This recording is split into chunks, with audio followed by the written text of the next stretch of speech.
Okay, we're starting a new mimer. So excited. This mimer is more about Rosh Hashanah because that's where we're heading to now. So we did a lot of the Elul work, which, by the way, I know you said it was relevant, but it's relevant throughout the year. But now we have a special energy to really go there. So now we're sort of leaning towards Rosh Hashanah. There's Yom Kippur. There's so much. I always wonder why Hashem gives us a little time to learn. Like my kids also, they barely get to learn before the Chagim like hit us, you know. So good morning. So we're actually just starting a new mimer. It came just in time. Okay, want to get there? So there's so much to say about Rosh Hashanah, about Yom Kippur, about Sukkot. So let's get into it. Okay, this mimer is for Parshas Nitzavim, Likutei Torah, and it's Parshas Nitzavim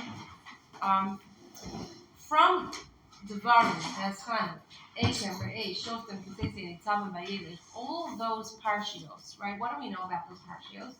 They were before when?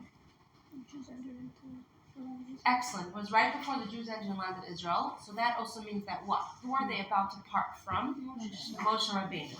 So Moshe Rabbeinu, who's their leader, who gave them the Torah, okay? He was like the one who got them married between them and Hashem. So you can imagine how significant it is and how Moshe Rabbeinu is the ultimate leader, right, of the Jews. And over here, it's before he knows he's not going to go into Eretz Yisrael. He's not allowed to. And he's about to lead the Jews. So in all those parshios, he's sort of giving them a lot of instruction, a lot of last-minute talks, okay, of how you're going to move on from here. So one of the things that he tells them is this. Atem nitzavim hayom kulchem. Okay, that's what this mimer is based on, this puzzle. What's Atem nitzavim hayom kulchem mean? Atem, you, are nitzavim, are standing here, hayom today, kulchem, all of you, you're all here, you're all gathered. And then he goes on to give 10 different descriptions of 10 different groups of the Jews. Reishechem, Shivtechem, right, your heads, your shvatim, till he goes till the end, till who? Till Mechaytev Eitzecha, till your wood choppers, and Shayev Meimecha, your water carriers. Okay? And obviously the Alter Rebbe says this pasuk is extremely significant. There's a lot to be learned here, and let's go and dive in and explore. Okay, and what it has to do with Rosh Hashanah. Okay, ready? Atem nitzavim hayom kulchem. You are all standing here today. Hine parsha zu kairin la'olam kaidem Rosh Hashanah. This parsha of Nitzavim we always read before Rosh Hashanah. In other words, doesn't matter what the year falls out on, how the calendar works. According to halacha, we always have to read parsha Nitzavim before Rosh Hashanah, the Shabbat before Rosh Hashanah. Okay? Now, whenever something like that happens, what do we have to say? That it's significant. There's a reason why we read Nitzavim before. So it's not just like by chance. There's something very deep over there. That's yeah. Is it like that in America too, or like in other? Yes, yes. It's a great question because you're right. Sometimes we're not in line with America, but by the time the new year begins, we caught up to each other. Okay, great question. So yes, Nitzavim is always going to be read before Rosh Hashanah. Umarumas b'milas hayayim, and it is hinted in the word hayayim. Today, dekai, that it's referring to al Rosh Hashanah on the day. What's the ultimate day? Right? He's saying hayayim means the day. What's the day? Like D-Day is Rosh Hashanah. Why? Ki zeh hayayim chilas ma'asecha, because this is the day where Hashem started His work. What was Rosh Hashanah? The beginning of creation, when Hashem created the world. So it's the day, right? We say this, by the way, in the davening of Musaf and Rosh Hashanah. We say, Ki zeh hayom tchilas ma'asecha. This is the day where you began your work. It's the beginning. It's not the first day of creation, the day He created man. Rosh Hashanah. Why am I getting? It's a great question. Because I thought I was Hashem started, Aleph Tishrei is when?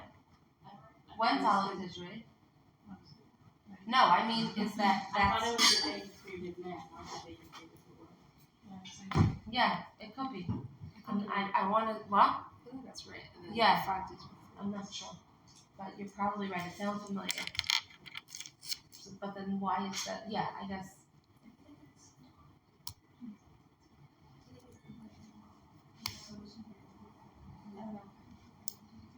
No, I think you might be right. I think it's the day where Hashem put the neshama into Adam.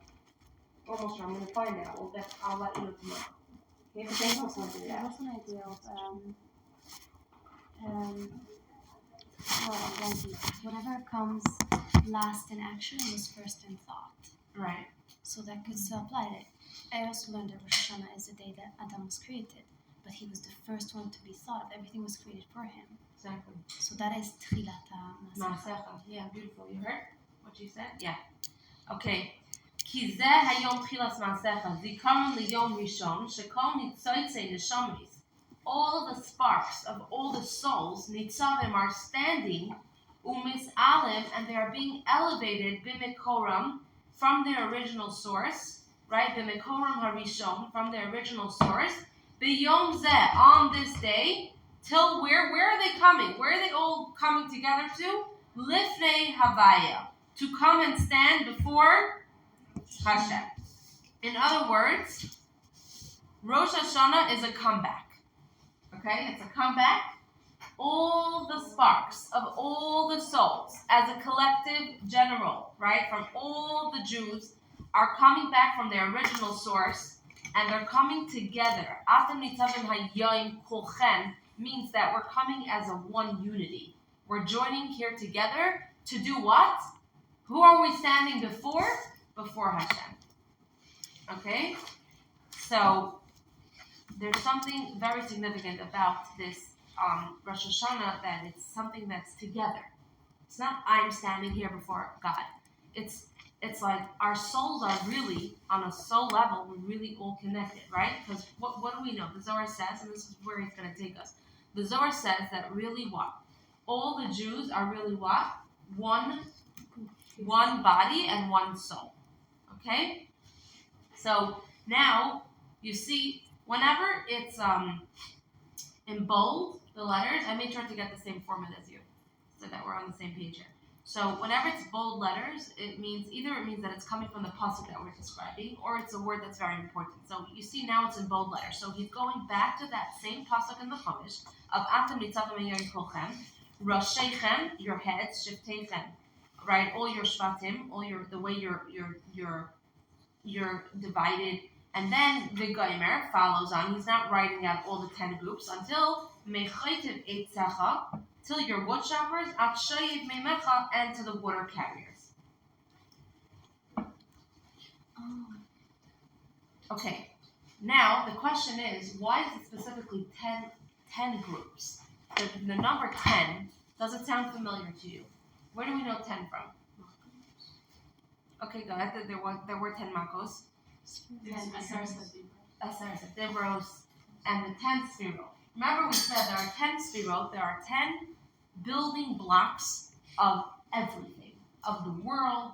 Hashem has 10 sphirot, the way he relates to us, and then the way we are built inside of ourselves, we have 10 building blocks. Both our godly soul and our animal soul have these 10 sphirot, these 10 building blocks that make us up as a person. And that now he's saying, and look at the Jewish nation. They are also made up of 10.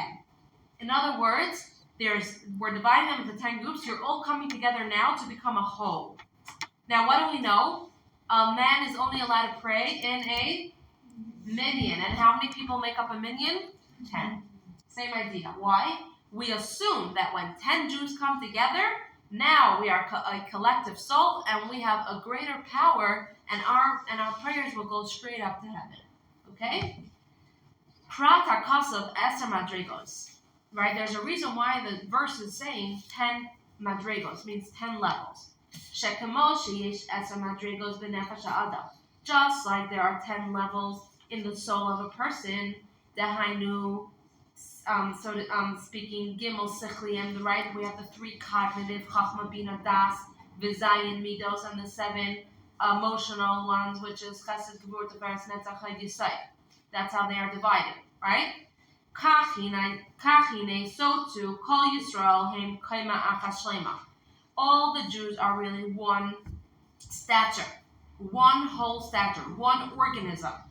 Uklalos Nishmaisein, and the general soul, Nikra Knesset Yisrael, is called the congregation of Yisrael.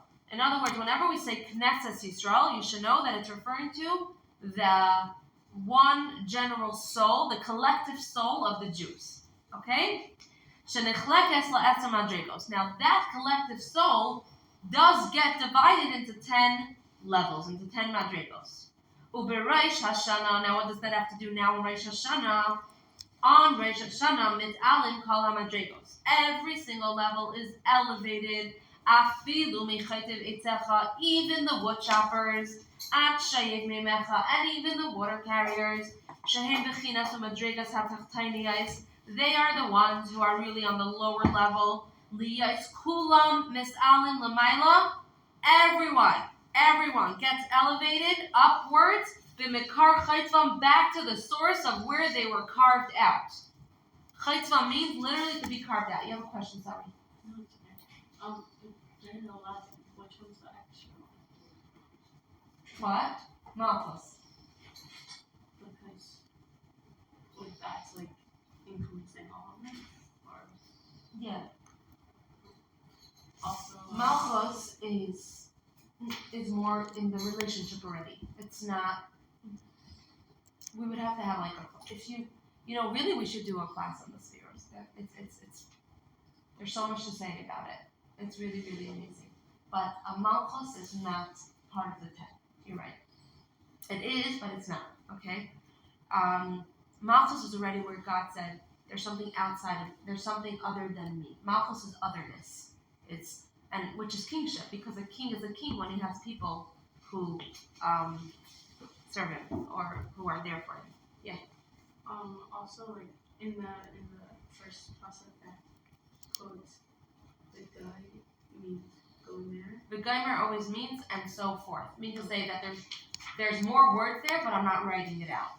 Okay? So let me ask you a question. What are the wood choppers and the water carriers? Simple people. Yeah. They're simple people, right? I mean, go back to the shtetl where the Alter was living, right? And you have the rabbi of the city, and you have the ones that are sitting there learning Torah all day, and you have even the doctor, and then you have the water carriers. But he's saying, what's happening now, Rosh Hashanah? What's happening? Doesn't matter what level you're on. We'll talk about that, because even the water carrier could be someone very holy. But doesn't matter. Right now, the point is a unification of our souls as one. Not depending on where you stand in your stature.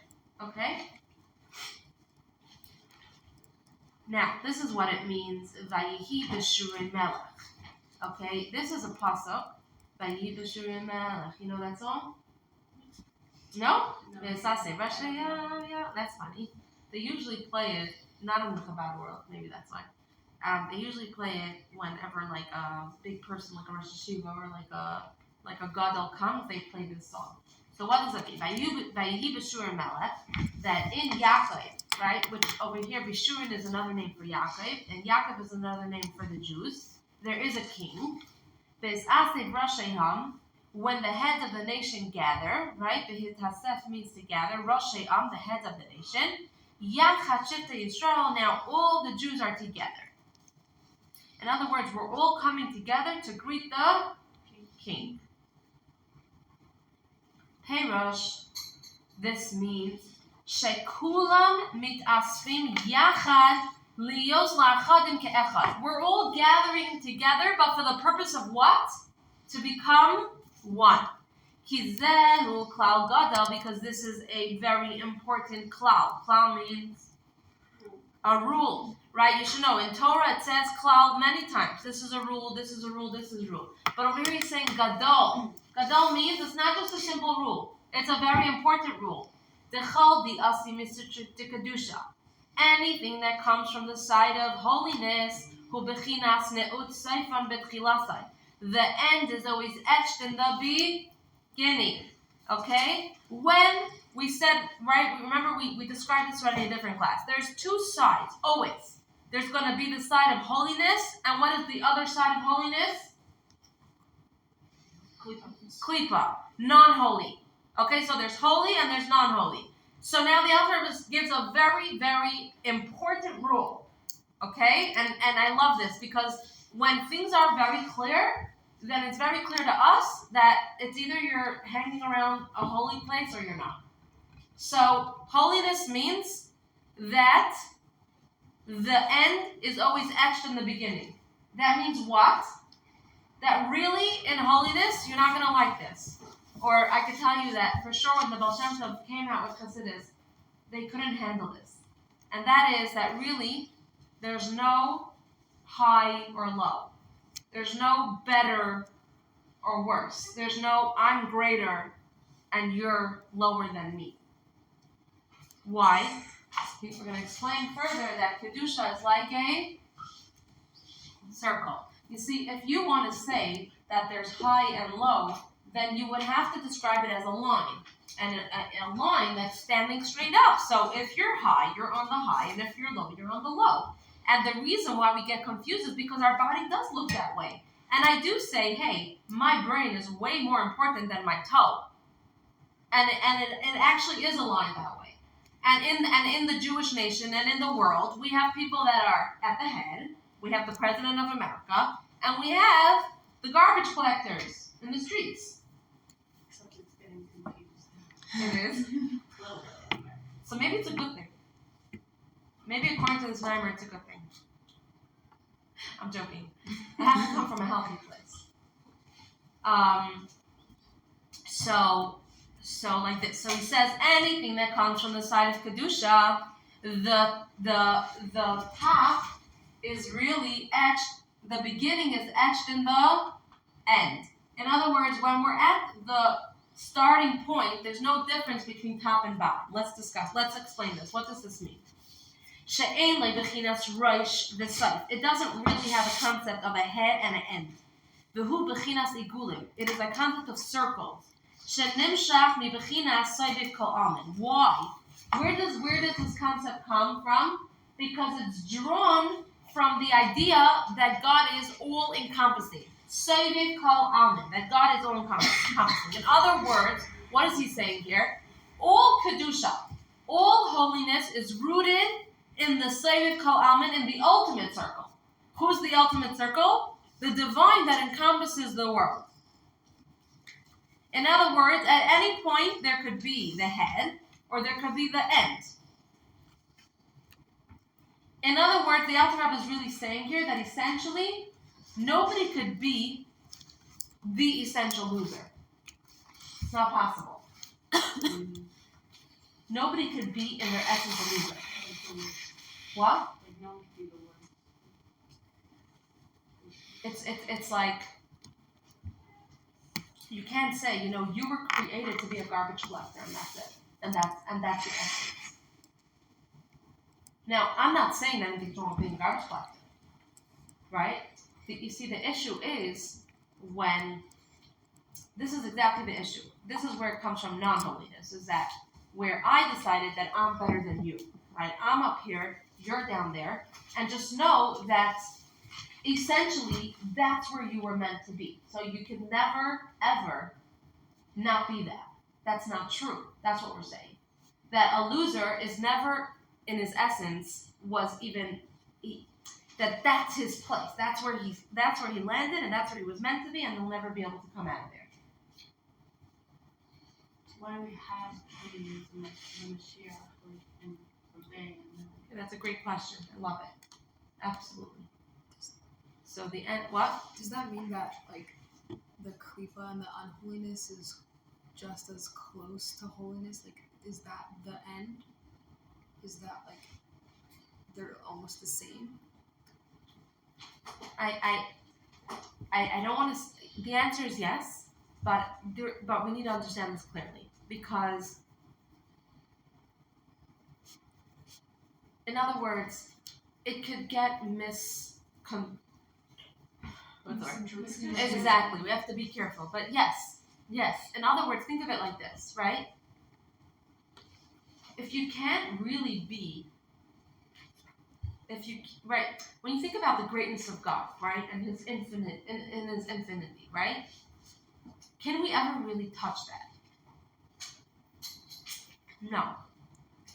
So in Rosh Hashanah we can. Is that not what he's saying? That in Rosh Hashanah we can tap into that. Yeah, but it's still just a ray. Okay? So, meaning to say, do we ever touch the sun? No, because then we're going to melt. Okay? So if you can't really ever be... We would become one with Hashem if we got too close. We would disintegrate.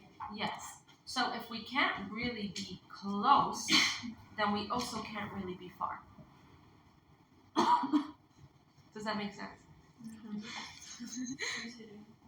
If you can't really be close, you also can't be far. Meaning to say, by saying that I'm far from God because I'm in the dumps, I'm limiting His infinity. I'm saying, God is here and I'm here and I'm far from Him. That's not true. God is everywhere.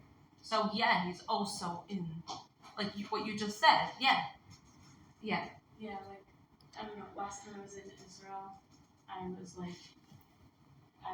meditating on the concept that God is one and everything is one, and we see this separation now because we're in Galus, and what the world is meant to be is that everything is Hashem and everything is one, and it's I was thinking about all the opposites in the world, love and war, violence and peace, all these things that we think are the opposite.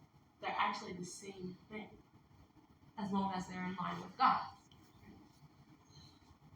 There's also an idea that when there's potential for so much holiness, then there's the same potential for so much klipa. Is that the same idea? Of a balance? Or it's not the same idea, but it's almost the outcome of that. In other words, the klipa jumps in. You see, klipa is like a parasite. It doesn't have a life force of itself. God is not feeding it food. It sort of needs to find its food.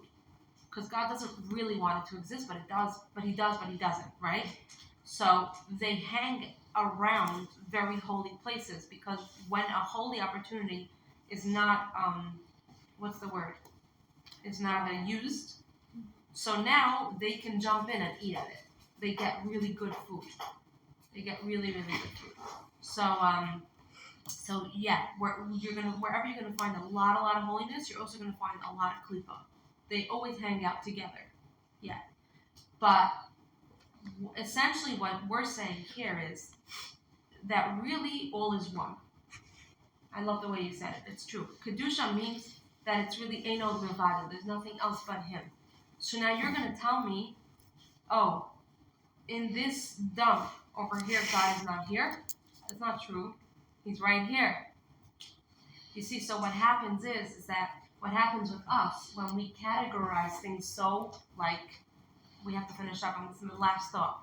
When we put things into categories, this is good, we're better, right? I'm bad, I do this, and I put myself in a category. You're close to God, I'm far from God. That whole thing. In other words, it's really, really not true. In other words, the thing is that you're not realizing that right here, right now, in this moment, I can either choose to be one with God or not. No matter what I did 5 minutes ago. So it's either I'm going to put myself in a space of separation and I'm going to measure myself. Do I deserve God? Do I not? Am I worthy? Am I not? But I do this. Do you know who I am? I'm part of this family. We do this, right? So I'm very stuck in the separation of categorizing things and naming things and defining things. We're very good at giving ourselves definitions. Yeah? Anyone has that? All the time. We define ourselves. Also, like in Judaism, it's like how religious are you? Chassidus are you? Exactly. Like, Yes. there's so many labels. And There's a lot of labels, a lot of definitions. Or am I part of the oneness? Now, wait. Let's just go back to this because you asked them, why do we need a king? Why do we need a Rav? Why do we need Mashiach? Why do we need a Rebbe? Why do we need teachers? Okay? And I think it's a very important question because, again, what we're saying here now could be extremely dangerous. Why? Because it's like, okay, do whatever you want, be wherever you want, it's all good. That's not true. The point is that the concept, at the end of the day, we're still living in a very physical world and we have perception of separateness. So we need structure. We need authority to keep things in order. Do you understand? But this is the work. The work is, can I live within the structure but not get stuck in the definitions of that structure? In other words, you have to be able to respect the authority. You have to be able to respect boundaries, structure, Torah, halacha, but not get stuck in it. Make sense? This is a very, very deep. We should really talk about it more tomorrow. It's super important. But this is what it means. Really, really, this is a definition of Mesirut Nefesh. When you're ready to let go of every single thing that you think makes sense, that you define yourself, that you define your relationship with God, when you're ready to let go of all of that and just embrace the oneness for what it is, that's Mesirut Nefesh. I feel like it's so clear, like when you think about who the Rebbe was, like he was not thinking of himself as better than anyone else. And whenever like a Jew came up to him and was like, "How do I do this mitzvah? Like, how do I be as good as you?" He's like, "What do you mean? Like, we're all the same." And I don't know. I feel like he was a really good example of that. Absolutely. There's an amazing book. I don't know. Check if it's in the library. I have to tell you, when I got married and I didn't learn any Chassidus yet, I didn't know what Chabad was at all. That was my first introduction to Chassidus, and it's called Memoirs. Read it? Best books ever. There's 3 volumes, okay? It's in the other room. It's in the other room. I couldn't put it down, okay? So in that book, the Friedrich Rebbe wrote it. It's the story of the Alter Rebbe who wrote this mimer. His father was deciding, right? That's when Chassidus started, and he was deciding if he should become a Chassid or not. Okay, and again, it wasn't so simple. Really, we didn't know. Where's this going to take us? What's going to be? It was after Shabtai Tzvi, right? It was very questionable. So it's fascinating. The entire book is his observation of choosing Chassidus or not. I loved it. So one of the stories that he says is he walks into a shul on Simchas Torah, and by Simchas Torah we have 7 halachos. We have 7 aliyahs, 7 times where someone comes up and someone gets the Torah. So by one aliyah, he walks into a shul that were not Chassidim, Misnagdim, and one of his friends. There were a lot of people. He said he's gonna play a trick on them. It wasn't such a nice trick, but it's there to bring a point. He walks over to the gabbai, the person who was in charge, and he says, "Make an announcement that now all the special Torah scholars who are humble should come up." And he makes an announcement, all the special Torah scholars who are humble should come up now to this aliyah. And he says he's standing there, and they're all just walking up, one to the next. The rabbi himself is walking up, and they knew that it was a joke, so they were just laughing. But I want to tell you something, that and by the way, okay, this is like the whole thing. It's not that they weren't humble. They were really very special people. They were humble. They did have humility. But Chassidus takes it a step further. They felt their humility. They were humble. They had humility, but they felt it. And I think that the big difference here is, can I be the best person that I can be without feeling better than the next person? I think that's the tester. Like that's where it's like Chassidus wanted that. It's like of course, you never lower yourself. but you embrace the human condition to the extent that you could see that we're all struggling with the same thing. My struggle looks this way, and your struggle looks this way, but we're all human. We all have this human condition. And come, it's not I'm better than you. I'm going to help you. Let's do this together. Let's do this together. Yeah. This is one of the things that is very dear to me. Maybe we should talk more about it tomorrow because I have to go. It's very dear to me because it's one of the things that, I grew up not with Chassidus. I grew up in Beis Yaakov, and we always learn, don't judge your friend, right, until you're in his shoes, and love your friend as you love all these things. And I remember one of the things that I really, really struggled with, yes. Are you looking at the stuff? That's what I'm doing. I know. That's such a good conversation. One of the things that I really, really struggled with was being very judgmental of others. And it bothered me because I'm like, 1 second. And Hashem, I'm just trying to do the right thing and I want to be close to you. But why am I looking down at the world? Like, where is something doesn't add up over here? And it's one of the big, big gifts. Of course, it's constant work in progress, but it's one of the big gifts that Chassidus gives us. So let's get back to this tomorrow, okay? Okay. But just one more point that I heard from, I think it was Yahweh Jacobson once in a talk said that this is what the Baal Shem Tov brought to the world. He was the one who said, guess what, guys? There's no difference between the Torah scholar and the garbage collector. And they were like, what are you doing? You are going to take our entire structure and destroy it. And we are going to destroy it. That was one of the things that they wanted to fight with water and fire. It was one of the things they could not handle. Because it is a hard thing to... And he lived like that. He saw each Totally.